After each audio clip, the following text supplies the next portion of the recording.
Switchblade? 5. What about you, sir? What's the question again? What was a role that you found very difficult to do, frustrating to do? Difficult to do, frustrating to do. Well, my level of frustration is that my characters aren't around for a long time. Like, I have Eisen on Bleach, he's the main villain. He's hardly ever there. I mean, when he talks occasionally, I'm like, let's have a tea party. I'm gonna sit here and sex you up with my voice. And then he'll go away for 3 story arcs. You still had Gohan. Still had Gohan, yeah. Okay, here's a frustrating part. DBZ Kai is Ending after the Cell Saga. Yep. Yep. Sure. My version of Gohan will not be seen. No Saiyaman. Saiyaman was a filler arc anyway, so. But no Boo. No Mystic Gohan. And frustrating is discovering while you're in the booth that your character is dying. And you will not be coming back to that booth. That is frustrating. Manta in Save Me a Lollipop was frustrating because I didn't feel like I adequately did that role because I was like, I don't know if I can hit the level you're wanting, like how high it is. Italy's different. Like this is high voice without going falsetto. So that's what made it difficult. So it's only frustrating because I felt that way. I don't think any of us are frustrated with work. It's just it is about the actual process and journey getting there. Maybe it's a director that we're working with that we're just not connecting with, or sometimes it's a pronunciation. Like if there are a lot of sometimes there are lines where it's like you have to pronounce the name and the city they're from and some special Japanese holiday they're celebrating all in one take, all on with flaps. That's hard. But yeah. Hey, someone in my chat wants to know where they can buy the Vic Mignogna doll to match the Todd Haberkorn model. I do have that Vic Mignogna doll, and don't you worry. I'll do this. No one knows this. Nobody knows this because it's Vic's turn to respond to the tribute wars. And again, come to my show and tell panel and I'll explain the whole saga. I'm waiting for his response to mine. My response to whatever his is going to be, I'll tell you the title. This is an exclusive. Nobody knows this. It's called Seis. Seis. That's it because 6. It'll be the 6th tribute video, right? Right? 1, 2, 3. Wait. Hold on, let's figure this out. It's 6, right? 6. It's the 6th one. Wait. No. It'd have to be 8. It'd have to be ocho. Because I did the first. Let's see, 1, 2, 3. He did the first. So you're Vic. First. 1, so that's 2. And then you did the response. And then this. His response that you're awaiting is going to be number 5. 3. You're right, 6. Yeah, 6. Okay, good. I did my math. Yeah, so 6. That's it. And I'll explain why it's titled that after it's released. So remember that. Ask me. Put that in your little mind grape and ask me why it's called that after it's released.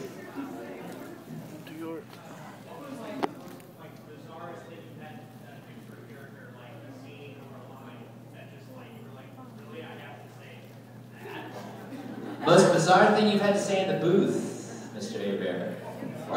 Yeah. Bizarre things. Man, there was a scene on Naruto where Kiba and his line was, "I'm gonna sneak in and take him from behind with my all fours jutsu."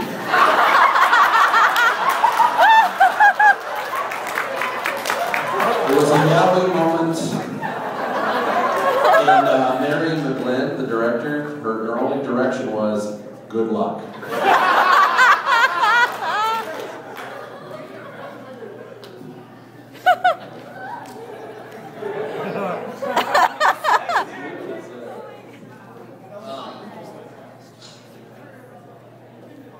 Romeo x Juliet, burning alive. 7 Night Slide.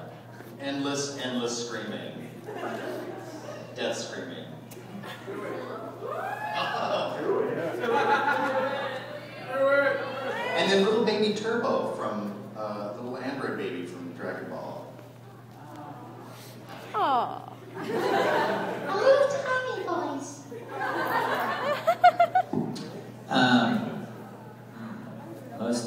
Anything in Rin, that show was like, what? Ow. I'm putting the time seed where? That's what I thought. That's what we're doing. Okay. That was what all. she said. Yeah. Yes. Who's next, Ken? Who's next, Ken?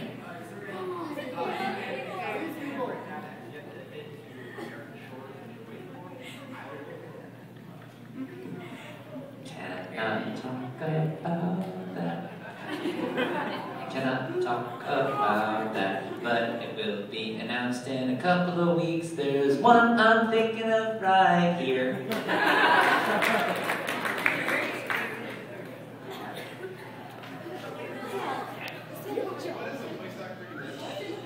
Voice actor you look up to.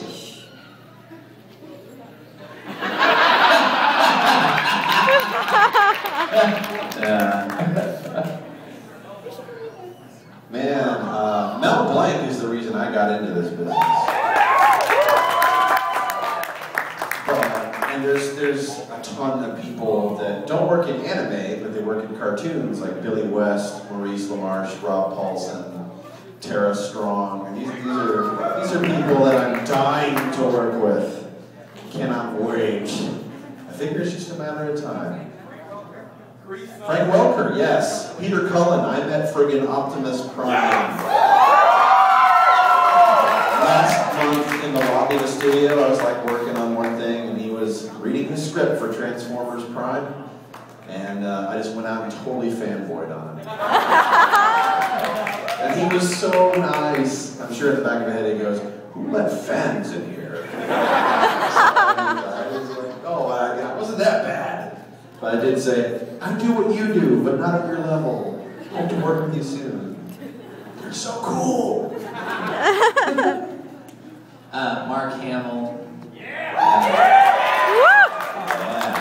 Kevin Conroy. Yeah. David Hayter. He was going to be in Metal Gear. Those dudes, I mean, they're like, I want to be able to do what Mark Hamill does. And what Mark Hamill does is he has one dude that he has approved to be his voice in a game if he doesn't want to do that project, but they need his voice for it. He'll be like, I approve that Kent Williams is allowed to do my voice in a video game should I decide to pass. That is awesome status. That's kind of like, I approve of Ken to go into work for me because I don't want to. But he has the force. His midichlorian count is very high.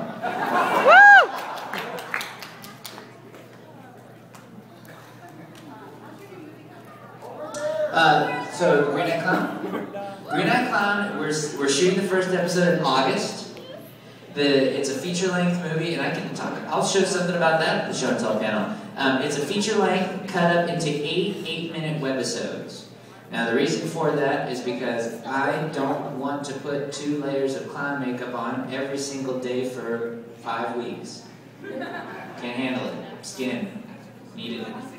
Living and alive. But thank you for asking about that. There's another movie on the horizon that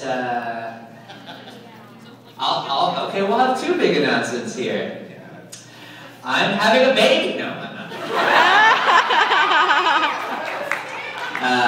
Okay, this is a feature-length movie, and it will be me versus Vic Mignogna. So we're hoping we'll see. But next time you see Vic, ask him about it.